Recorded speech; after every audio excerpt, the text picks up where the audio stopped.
Bismillahirrahmanirrahim. Assalamualaikum warahmatullahi wabarakatuh.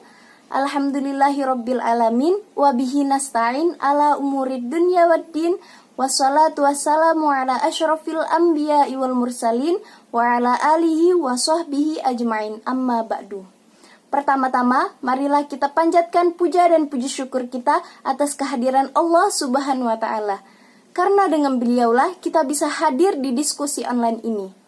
Kedua kalinya, sholawat serta salam kita haturkan kepada Nabi besar kita, Nabi Muhammad Sallallahu Alaihi Wasallam, dengan lapas Allahumma sholli ala Sayyidina Muhammad wa ala ali Sayyidina Muhammad. Baiklah, di sini kami kelompok 5 akan mempresentasikan tentang karya ilmiah. Pada kesempatan yang berbahagia ini, saya, Eka Selvita Agustin, ingin Baiklah, langsung saja yang pertama, yaitu pengertian karya ilmiah. Pengertian karya ilmiah menurut para ahli. Menurut Brotowocoyo, karya ilmiah merupakan karangan ilmu pengetahuan yang menampilkan fakta yang dibuat menggunakan metodologi penulisan yang baik dan benar. Menurut Eko Susilo M, karya ilmiah merupakan suatu tulisan karangan yang didapatkan sesuai dengan sifat keilmuannya dan dilandasi dari berbagai hasil pengamatan, penelitian, dan peninjauan terhadap bidang ilmu tertentu, yang disusun dengan menggunakan metodologi tertentu dengan memperhatikan sistematika penulisan yang baik dan santun, serta dapat bertanggung jawab keilmiahannya. Menurut Jones, karya ilmiah merupakan karangan ilmiah yang ditunjukkan untuk masyarakat tertentu ataupun profesional yang biasanya berkaitan dengan karya ilmiah tinggi. Menurut Harry Firman, karya ilmiah merupakan laporan berupa tulisan yang dipublikasikan ataupun dipaparkan dari hasil pengkajian ataupun penelitian yang lebih dilakukan, yang dalam penulisannya memperhatikan kaidah dan etika kalimatnya yang berlaku di masyarakat keilmuan. Menurut Dr. Andes Totok Bujoroto dan Dr. Bambang Supriyadi, karya ilmiah adalah serangkaian kegiatan penulisan yang dilandaskan pada hasil penelitian yang disusun secara sistematis mengikuti metode ilmiah yang bertujuan untuk mendapatkan jawaban ilmiah suatu permasalahan. Nah, karya ilmiah juga sangat berkaitan dengan dunia pendidikan dan juga dunia penelitian loh. Kebanyakan karya ilmiah yang diterbitkan merupakan hasil dari berbagai macam riset yang dilakukan oleh lembaga penelitian ataupun lembaga pendidikan. Mahasiswa saja misalnya, setiap mahasiswa yang telah lulus pasti pernah membuat ataupun mengarang karya ilmiah berupa tugas akhir. Karya ilmiah berupa tugas akhir biasanya merupakan syarat utama yang harus dipenuhi oleh mahasiswa yang ingin menyelesaikan studinya. Kenalkan, nama saya Fadli Maulana, NIM 501200628. Ciri-ciri karya ilmiah ada 5, yaitu 1. Reproduktif dan tidak ambigu. 2. Harus objektif dan hindari kesan emotif atau emosional. 3. Menggunakan bahasa yang baku dan memperhatikan kaidah penulisan ilmiah. 4. Menggunakan metodologi penelitian. 5. Berkohesi dan menggunakan kalimat yang efektif. Adapun jenis-jenis karya ilmiah yaitu ada 6. Yang pertama, makalah, yaitu karya ilmiah berisi pembahasan masalah berdasarkan data di lapangan yang bersifat empiris. Yang kedua, laporan penelitian, yaitu sajian tertulis yang merupakan hasil penelitian yang telah dilakukan.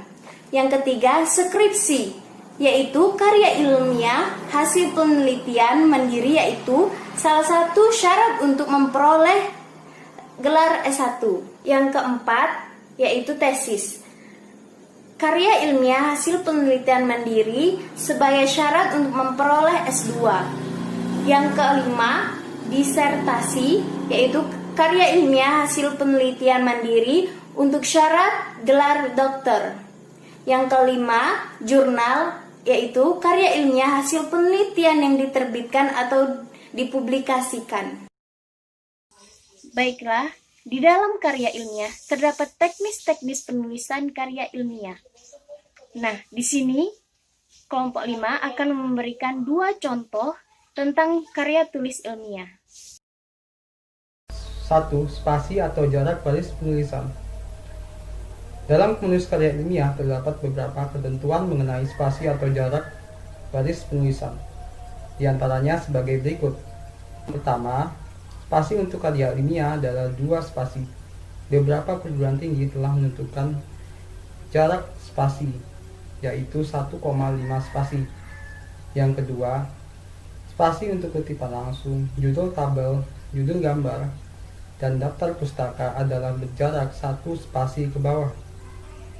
Yang ketiga, spasi untuk daftar isi, daftar gambar, daftar tabel, dan daftar istilah adalah berjarak 1 spasi dengan jeda 1 baris untuk setiap barisannya. Yang kedua yaitu bentuk kalimat. Kalimat dalam penulisan karya ilmiah hendaknya disajikan dalam bentuk pasif. Dalam artian, kalimat dalam karya ilmiah tidak boleh disajikan dalam perspektif. Orang pertama seperti saya, aku, dan lain-lain, pada bagian ucapan terima kasih atau kata pengantar atau prakarta, kata saya diganti dengan kata penulis. Penulisan kata pengantar. Setiap karya ilmiah selalu didahului dengan kata pengantar atau prakata atau ucapan terima kasih dalam penulisan karya ilmiah. Kata pengantar ditulis dengan spasi 1,5. Judul kata pengantar menggunakan huruf besar atau huruf kapital, ditebalkan dan ditempatkan di tengah. Adapun jarak judul dan isi kata pengantar adalah 2 kali 2 spasi. Ucapan terima kasih ditulis secara berurutan dari keluarga atau teman. 4. Penulisan abstrak. Abstrak dalam penulisan karya ilmiah sangat penting karena merupakan intisari dari karya ilmiah yang dibuat. Beberapa ketentuan terkait dengan penulisan abstrak sebagai berikut. Judul abstrak ditulis dengan menggunakan huruf besar atau huruf kapital, ditebalkan dan ditempatkan di tengah. Isi abstrak pada umumnya ditulis dengan spasi tunggal, dengan jumlah kata minimal 75 kata dan maksimal 100 kata, dan ditulis dalam satu paragraf. Abstrak ditulis dalam 2 bahasa, yaitu bahasa Indonesia dan bahasa Inggris, dengan ketentuan yang sama. Jika memungkinkan, penulisan abstrak bahasa Indonesia maupun bahasa Inggris diletakkan dalam satu halaman. Pada bagian bawah abstrak ditulis beberapa kata kunci yang penulisannya disesuaikan dengan bahasa yang digunakan.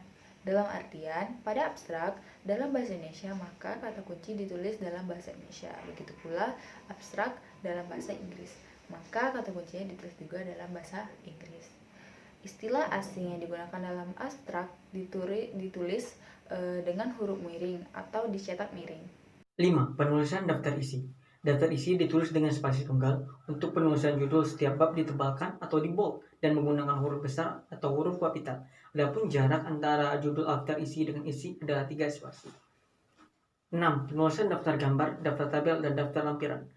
Sebagaimana daftar isi, penulisan daftar gambar, daftar tabel, dan daftar lampiran ditulis dengan spasi tunggal. Adapun judul daftar gambar ditulis dengan menggunakan huruf besar atau huruf kapital dan ditebalkan. 7. Penulisan judul bab, judul subbab, dan judul anak subbab, yaitu judul bab ditulis dengan menggunakan huruf kapital atau huruf besar, diletakkan di tengah-tengah kertas dan ditebalkan. Adapun jarak penulisannya, judul bab disesuaikan dengan formasi ukuran batas, tapi penulisan yang dianut yakni 4 cm atau 3 cm dari tepi atas kertas tanpa tanda titik. Sedangkan judul subbab ditulis dengan menggunakan huruf kapital atau huruf besar, kecuali kata penghubung dan kata depan ditebalkan, dimulai dari tepi kiri dan tanpa tanda titik. Judul anak subbab ditulis dengan menggunakan gaya kalimat, yakni pada awal kata pertama menggunakan huruf kapital dan awal kata kedua dan seterusnya menggunakan huruf kecil dan diikuti dengan tanda titik atau ditebalkan. Penulis judul anak kalimat dimulai 1 tab atau 5 ketikan dari kiri. 8. Penulisan paragraf. Dalam penulisan karya ilmiah, paragraf baru letaknya tepat di bawah judul bab. Judul subbab atau judul anak subbab ditulis rata kiri, sedangkan paragraf baru berikutnya ditulis menjorok ke dalam jarak 1 tab atau 5 ketikan dari batas tepi kiri. Jika menggunakan aplikasi, paragraf tepat diatur secara otomatis. 9. Penulisan nama gambar dan nama tabel. Penggunaan gambar, grafik, bagan, dan lain-lain dan tabel dalam penulisan karya ilmiah bertujuan untuk menampilkan data atau informasi tertentu. Setiap gambar dan tabel yang disajikan dalam karya ilmiah harus diberi nomor dan judul. Sistem penomoran gambar sama dengan sistem penomoran tabel, yakni dengan menggunakan angka Arab. Judul gambar dan judul tabel ditulis tanpa menggunakan tanda baca, titik, dan tidak ditebalkan. Yang ke-10, penulisan kutipan dan sumber kutipan, yakni salah satu aspek terpenting dalam karya ilmiah. Ketentuannya sebagai berikut. Kutipan langsung atau kutipan yang berasal dari penulisannya yang berjumlah kurang lebih 40 kata ditulis dengan menggunakan 2 tanda petik. Kutipan langsung yang diambil dari kutipan, maka penulisannya menggunakan 1 tanda petik. Kutipan langsung yang diambil dari bahasa asing, maka harus ditulis dengan menggunakan huruf miring. Kutipan langsung yang mengandung jumlah kata 40 kata atau lebih, maka kutipan tersebut harus ditulis tanpa menggunakan tanda petik dan diketik dengan jarak 1 spasi. Adapun proporsi kutipan langsung dalam 1 halaman adalah maksimal 1/4 halaman. Apabila dalam kutipan langsung ada bagian yang dihilangkan, maka penulisan bagian yang dihilangkan tersebut diganti dengan menggunakan 3 buah titik. Sumber kutipan merujuk sumber lain, maka yang ditulis adalah sumber kutipan yang digunakan oleh pengutip dengan menggunakan nama yang mengumumkan pendapat tersebut. Jika sumber kutipan ditulis melalui kutipan langsung, maka penulisnya adalah nama penulis diikuti dengan tahun penerbit dan nomor halaman yang dikutip. Tahun dan nomor halaman ditulis dalam tanda kurung. Jika sumber kutipan ditulis setelah kutipan langsung, maka penulisan nama, tahun penerbitan, dan nomor halaman diletakkan di dalam kurung. Jika kutipan berasal dari 2 orang, maka kedua nama penulis harus disebutkan. Jika kutipan berasal dari lebih dari 2 orang, maka nama belakang atau nama keluarga dari semua penulis harus dituliskan dengan lengkap. Untuk penyebutan kedua dan seterusnya, yang ditulis hanyalah nama keluarga penulis pertama dan diikuti oleh DKK atau dan kawan-kawan, disertai dengan titik. Jika kutipan berasal dari penulis yang sama dengan sumber yang berbeda, maka penulisannya adalah tahun penerbitan ditulis 1 kali dan menambahkan huruf A, B, C. Nah, jika kutipan berasal dari tulisan tanpa diketahui nama penulisnya, maka penulisannya adalah tanpa nama, tahun, halaman. Jika kutipan berasal dari penulis tanpa diketahui tahun penerbit, maka penulisannya adalah nama tanpa tahun, halaman. Jika yang dikutip adalah pokok pikiran penulisan, maka penulisannya tidak menggunakan tanda petik dan cukup dengan menyebut sumbernya. Yang ke-11, daftar pustaka, yaitu dalam bagian ini dimuat sumber kepustakaan baik berupa buku, majalah, koran maupun kertas kerja. Nah, itulah teknis dalam penulisan karya ilmiah. Adapun contohnya sebagai berikut. Contoh yang pertama yaitu karya tulis ilmiah mahasiswa berprestasi nasional 2018. Di sini terdapat judul, kata pengantar, daftar isi, daftar gambar, ringkasan,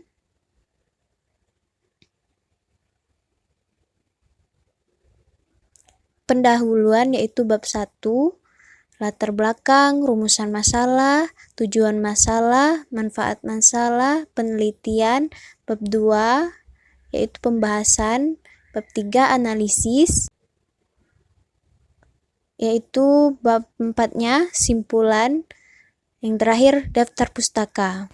Contoh kedua yaitu mahasiswa Universitas Jambi juara 3 dalam rangka Hari Kesehatan, yaitu judul, abstrak, pendahuluan yaitu berupa latar belakang, dan hasil pembahasan, penutup, daftar pustaka, dan lampiran. Baiklah, itulah presentasi dari kelompok 5. Apabila ada kesalahan, kekurangan, kami mohon maaf. Demikian akhir presentasi dari kami. Semoga bermanfaat untuk kita semua.